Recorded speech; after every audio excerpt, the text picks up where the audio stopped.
state of Tennessee is offering vault buyers a $2,500 rebate on top of the federal rebate. There are Toyota and Volkswagen plants in Tennessee, so those employees are subsidizing a competing product. Joining us now, Congresswoman Marsha Blackburn, who represents Tennessee. Good morning, Congresswoman. Always good to see you. Now, how do your constituents feel when they produce really good quality Toyotas and Volkswagens? They pay tax, and some of that tax money goes to subsidize a competing product from government motors. Well, how do they feel? My constituents are saying to me, we want government out of the subsidy business in total. It's time to put a lot of these loan guarantee programs into wind down. It's time to end these subsidies. It's time for the government to stop picking winners and losers. How do you feel about the Republican disarray among their presidential candidates?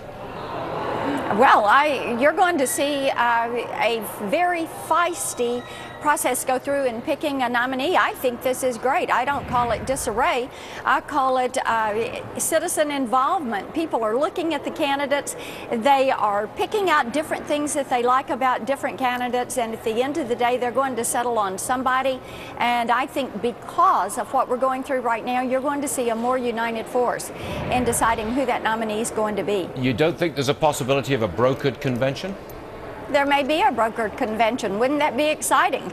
I think people would be all eyes watching. It would be very good for TV news ratings, I promise you that. Yes. But would it be good for the party? Would it be good for the candidate who's eventually chosen? Would it? Stuart, I think all of this discussion is healthy. Here's the thing.